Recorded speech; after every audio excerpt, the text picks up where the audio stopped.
وروتين يوم الأربعاء اليوم قبل يوم السفر بإذن الله. الحمد لله أنه نهار كله فرح وبهجة وتقبل وتسهيل وتيسير وتمام النعم قدرة رب العالمين. دائما نبدأ يومنا بذكر الله، شكر النعم الله سبحانه وتعالى أعطانا إياها. الحمد لله يا رب، الحمد لله وشكر لك يا رب. كان يوم الأربعاء يوم مزدحم، يوم قدر الإمكان فضينا بيتنا من الأغراض اللي فيه. الحمد لله كان حتى يوم مزدحم بالضيوف الحمد لله. بعد ما فطرنا وخلصنا طبعا عملنا البيت وطلعنا أغراض اللي ما تلزم وكل شي. رحنا على البيو قلنا نجيب الأغراض اللي تلزمنا إنه إحنا بالطريق يعني ناكل، بس إنه أغراض تكون خفيفة ما إنه تكون ثقيلة. الحمد لله، الحمد لله على النهار كله فرح، الحمد لله يا رب وبهجة. سبحانك يا رب. 10 سنين تقريبا، شهر الثامن يصير 10 سنين تقريبا تركيا مرت. الحمد لله، الحمد لله على الخير اللي شفناه بتركيا. الحمد لله على نعم رب العالمين. الحمد لله على الأصدقاء اللي تعرفت عليهم بتركيا. الحمد لله يا رب، الحمد لله تعرفت على الأصدقاء من حلب، من الحسكة، من الدير، من حمص، من إدلب. الحمد لله، إن شاء الله بإذن الله الصداقة تدوم أبدا يا رب يا كريم. أصدقاء أتراك الحمد لله، معلمات أولادي ما شاء الله عليهم الحمد لله. هون احنا بعد ما خلصنا من البيم جينا على تشيكوفتا. تشيكوفتا عند التراك مثل الفلافل عندنا يعني، هي يعني أكلة يعني بكل وقت ياكلوها الصبح ولا بالليل بالشغل، بهاي حيل يحبونها يعني. هي كوبانية عندهم. وأنا براقم يعمل لفتة تشيكوفتا. هي واحد يختار مثلا بالخسة، هي مثلا يحطها على الخبزة، خبز تبعها رفيع زي خبز الشاورما، حط تشيكوفتا، خس، ترشي، بندورة، بقدونس، دبس رمان، والصوص تبع التشيكوفتا وليمون.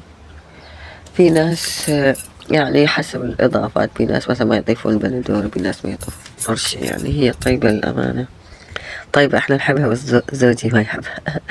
زوجي أكله مجدرة، احنا أكلنا تشيكوفتا الحمد لله. ودعنا محل تشيكوفتا وتشيكوفتا وتركيا بإذن الله، إن شاء الله نعود لها مرات.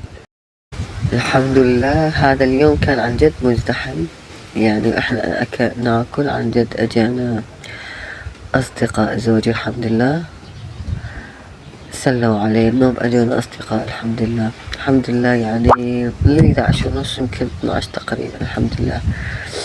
عن جد بيتنا كان مزدحم، بس مزدحم بالاصدقاء وبالاحبة الحمد لله، بصديقاتي من اصدقاء زوجي.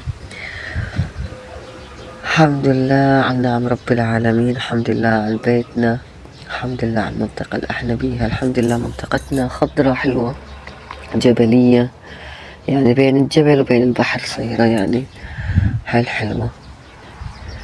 الحمد لله على الأيام اللي عشناها في هذا البيت، أيام حلوة، أيام فيها فرح، أيام فيها حزن يعني. هذا البيت شهدنا فيه إنه موت حماتي الله يرحمها وموت أمي الله يرحمها، اثنينهم الله يرحمهم ويجعل من أهل الجنة ويرحم أموات المسلمين يا رب أجمعين.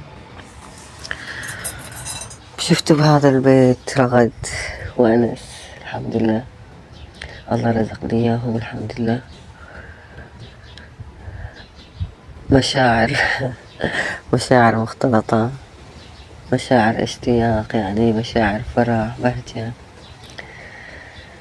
ما أعرف شلون بدي أوصف الشعور، بس عن جد شعور لا يوصف يعني. شوي في حزن يعني، شي بسيط يعني. الحمد لله إنه راح أترك أصدقائي صديقاتي طبعا، الأشخاص تعرفنا عليهم بتركيا. أمانة تعرفنا على الأشخاص أتراك يعني، الأمانة جد يعني محترمين الحمد لله. جيراننا الحمد لله محترمين الحمد لله. إن شاء الله. الله ييسر سفرنا اليوم بإذن الله، طالعين إن شاء الله. هذا روتين يوم الأربعاء، بس أنا قام أسجله يوم الخميس. راح أنزل 2 روتينين بنفس الوقت إن شاء الله. يوم الخميس روتين الخميس، يمكن احنا نكون عند البوابة إن شاء الله. أصور هذا الشيء قدر الإمكان إن شاء الله. الله ييسر أمورنا يا رب. الحمد لله، عن جد نعم رب العالمين لا تعد ولا تحصى. الحمد لله على الصحة وعلى العافية، الحمد لله. الحمد لله على الأيام استمتعنا بها، الحمد لله. إن شاء الله بإذن الله الله ييسر دربنا ونوصل بخير وسلامة، وإن شاء الله نوصل الصبح بإذن الله. الله ييسرها يا رب ونوصل الصبح يا رب. لا تنسونا من دعواتكم الحلوة. إذا أنتم أول مرة تشوفوني اشتركوا بالقناة وحطوا لي لايك من بعد إذنكم. إذا كتبتم تعليق أنا ممنونة إلكم. أنا ممنونة لكل حدا علق بالتعليقات، أنا ممنونة لكل حدا اشترك بالقناة. شكرا إلكم، الله يسعدكم يا رب ويبعث لكم أيام حلوة مثلكم. هون البراقة من ذوق كفتة مع شوقته